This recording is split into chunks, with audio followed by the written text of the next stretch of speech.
नमस्कार मित्रों, मैं नीरज पांडे। आप देख रहे हैं मेरा YouTube channel Neeraj with math GS. आज मित्रों मैं ये बात करूंगा संदेह अलंकार और भ्रांतिमान अलंकार। क्योंकि मित्रों ये दोनों ऐसे अलंकार हैं जहां पर अक्सर बच्चों को बहुत भ्रम हो जाता है, क्योंकि दोनों देखा जाए तो लगभग एक जैसे दिखते हैं।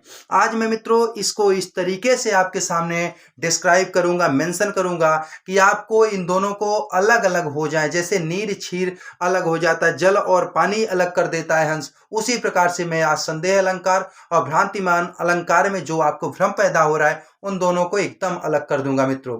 अब मैं कहूंगा मित्रों, आप सबको अगर ये मेरा यूट्यूब चैनल बहुत अच्छा लग रहा है, मेरी बातें अच्छी लग रही है, मेरा लेक्चर आप तक अच्छा जा रहा है, आपको इससे कुछ लाभ मिल रहा है, तो आप मेरे चैनल को लाइक शेयर सब्सक्राइब कीजिए। मैं आता हूं टॉपिक पे, बात करता हूं संदेह अलंकार क्या है। मित्रों देखिए, मैं ऊपर लिखा हूं संदेह अलंकार, इसके लिए मैं थोड़ा सा लिख दिया हूं जहां पर अंत तक संदेह बना रहे। अर्थात संदेह अलंकार की अगर परिभाषा बोली जाए तो क्या लिखेंगे? लिखेंगे जहां पर यह संदेह अंत तक बना रहे कि यह वस्तु क्या है, यह वस्तु है क्या। जिस ऐसे अलंकार को संदेह अलंकार कहते हैं जहां पर अंत तक अलंकार में संदेह बना रहता है, उसे संदेह अलंकार कहते हैं। जैसे एग्जाम्पल दे रहे हैं मित्रों, नारी बीच सारी है कि सारी बीच नारी है, नारी ही की सारी है कि सारी ही की नारी है, नारी बीच सारी है कि सारी बीच नारी है, नारी बीच सारी है कि सारी बीच नारी है, नारी ही की सारी है कि सारी ही की नारी है। मतलब यह है मित्रों, आप जानते हैं, सभी जानते हैं कि महाभारत से लिया गया है पंक्ति। जब कह सकते हैं महारानी द्रौपदी का चीरहरण हो रहा था और वह चिल्ला रही थी सबको, और दुशासन चीर खींचता जा रहा था, तो उनके सामने कोई नहीं दिखे उनके सहायता करने वाले, तो मित्रों वो किसको पुकारती हैं? भगवान श्री कृष्ण को। और भगवान श्री कृष्ण आ करके ऐसी कृपा करते हैं कि उस समय द्रौपदी के चीर को बढ़ा देते हैं। तो दुशासन खींचते खींचते जब थक जाता है मित्रों, तो वह कहता है कि हे भगवान, ये क्या मैं देख रहा हूं? नारी बीच सारी है, नारी के बीच में साड़ी है, साड़ी है कि सारी बीच नारी है, साड़ी के बीच में नारी है, कि नारी ही की साड़ी है, नारी मतलब स्त्री की ही साड़ी है कि साड़ी ही की नारी है। मतलब मित्रों यहां दुशासन को स्पष्ट ही नहीं हो पा रहा था कि ये नारी के बीच साड़ी है कि साड़ी के बीच नारी है, कि नारी ही की साड़ी है, नारी की ही बनी साड़ी है कि साड़ी की ही बनी नारी है। यहां देखिए मित्रों, अंत तक उसको स्पष्ट नहीं हो पाया कि साड़ी है कि नारी है, कि नारी है कि साड़ी है। तो इसलिए स्पष्टता, इसका स्पष्टीकरण यही होगा मित्रों कि यहां अंत तक क्या बना हुआ है? संदेह बना हुआ है। अतः यह क्या हो जाएगा? संदेह अलंकार हो जाएगा। मैं दूसरे एग्जांपल से आपको समझाने की कोशिश कर रहा हूं मित्रों। देखिए वहां लिखा हुआ है, वह पूर्ण चंद्र उगा है या है किसी का मुखड़ा। लिखा है वह पूर्ण चंद्र उगा है या है किसी का मुखड़ा। मित्रों देखिए वहां क्या है कि कोई एक नायक जो है वह क्या देख रहा है? वह नायक जो है नायिका को इस तरीके से देख रहा है कि वह पूर्ण चंद्र उगा है। उसको लग रहा है, भ्रम हो रहा है कि भैया यह क्या है। जैसे पूर्णिमा के दिन क्या होता है, पूरा पूरा चंद्रमा खिला रहता है, वो पूर्ण चंद्र है या फिर वो मेरी नायिका का मुखड़ा है? क्या है कि वह है कि या फिर वह क्या है? मेरी नायिका का मुखड़ा है। फिर देखता है, उसको लगता है नहीं ये चंद्रमा है, और फिर जब आंखें मिल मिला करके आगे देखता है तो लगता है नहीं ये तो मेरी नायिका है, ये मेरी प्रियतमा है। फिर देखता है तो उसको चंद्र दिखता है, फिर उसको मुखड़ा दिखता है। तो मित्रों यहां पर क्या है, कभी उसको चंद्र दिखता है, कभी उसको मुखड़ा दिखता है। अर्थात वह स्पष्ट नहीं कर पाए कि यह मेरी प्रियतमा है या यह चंद्रमा है। और जहां पर मित्रों अंत तक यह स्पष्ट न हो पाए कि यह क्या है, वहीं पे क्या होता है? संदेह अलंकार होता है। आई होप मित्रों आपको बहुत अच्छा लग रहा होगा, और ये सारी चीजें आपको पानी और दूध जैसे हंस अलग करता है उस प्रकार से अलग होती दिख रही होंगी। अगला अलंकार है मित्रों भ्रांतिमान अलंकार। भ्रांतिमान अलंकार के लिए मैं परिभाषा में क्या लिखा हूं? छोटा सा लिखा हूं, जहां पर वस्तु को भ्रम वश मान लिया जाए।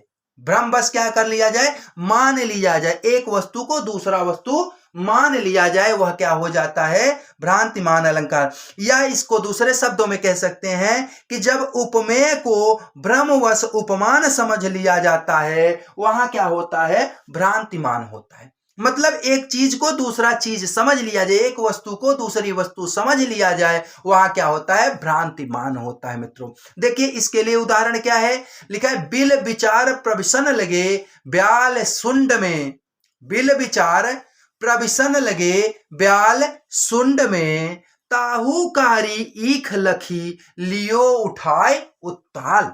मतलब क्या है मित्रों कि बिल विचार प्रवेशन लगे, बिल विचार करके प्रवेश करने लगा कौन, ब्याल। मतलब कि नाग जो है वह जो सर्प है वह सुंड में, हाथी के सूंड में, देखते हैं आप 2 छिद्र होते हैं हाथी के सूंड में, तो उस सूंड में वो क्या हो रहा है कि उस सुंड में उसके घुसने लगा, क्या समझ करके कि वह उसके सामने क्या है, उसके सामने एक बिल है। और तुरंत हाथी को भी यह लगता है कि सामने जो पड़ा हुआ है यह काला नाग नहीं बल्कि काली ईख है, ताहू कारी ईख लखी लियो उठाए उताल। मतलब हाथी को भ्रम हो जाता है, हाथी समझ बैठती है कि यह सामने काला नाग नहीं बल्कि काली ईख है, कारी ईख है। और वह उसको, चूंकि आपको जानते हैं, सभी जानते हैं कि हाथी को गन्ना बहुत पसंद होता है, और जैसे ही सामने वह काली कारी ईख देखता है, गन्ना देखता है, तुरंत उत्ताल के साथ तुरंत उसको क्या लेता है, उठा लेता है। तो यहाँ पे क्या है, भ्रांतिमान है। यहाँ पे एक चीज को दूसरी वस्तु मान ली गई है, एक वस्तु को दूसरा मान लिया गया है। यहाँ उपमेय में उपमान को माना गया है मित्रों।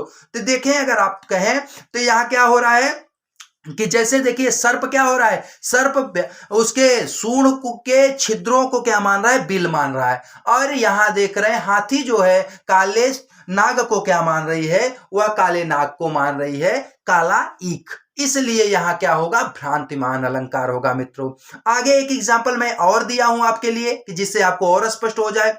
लिखा हुआ है मुन्ना तब मम्मी के सिर पर देख देख 2 चोटी, भाग उठा भय मान कर सिर पर सापिन लोटी। क्या लिखा मित्रों, मुन्ना तब मम्मी के सिर पर देख देख 2 चोटी, भाग उठा भय मान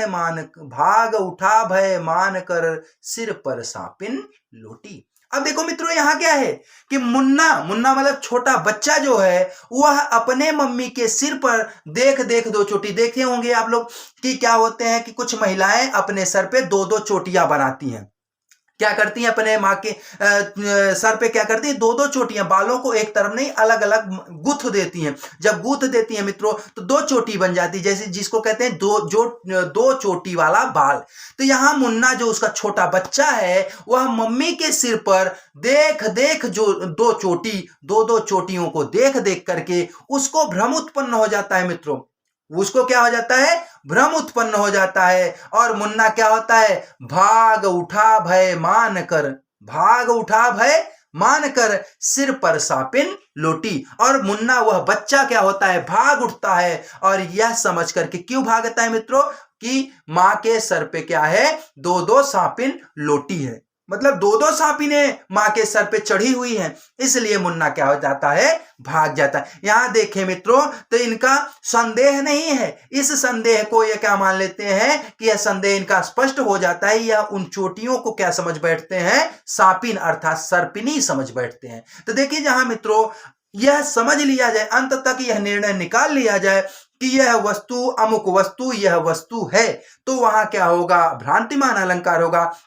और जहां पर मित्रों अलंकार में यह स्पष्ट नहीं हो पाए अंत तक कि यह अलंकार में वस्तु है क्या, आखिर है क्या, तो वहां पर क्या होगा, संदेह अलंकार। आई होप मित्रों आपको यह सेशन बहुत अच्छा लगा होगा। यदि आपको अच्छा लगा हो तो आप अपने इस कह सकते हैं शक्ति को, पूर्ण शक्ति को दिखा दीजिए कि आप मुझसे कितनी मोहब्बत करते हैं। और आप मेरे इस लाइक को इतना वायरल कीजिए, इतना वायरल कीजिए कि मुझे भी लगे कि मुझे चाहने वाले लोगों की संख्या दिनों दिन बढ़ती जा रही है। और आप इसको लाइक शेयर सब्सक्राइब कीजिए। और अगर आपको अच्छा लगा मित्रों तो मैं सेशन को हमेशा अनवरत एक अच्छे तरीके से लेके आता रहूंगा। और आप सबका प्यार मिलता रहा मित्रों तो मुझे भी बहुत खुशियां मिलती हैं। इसी के साथ मैं अब विदा लेता हूं।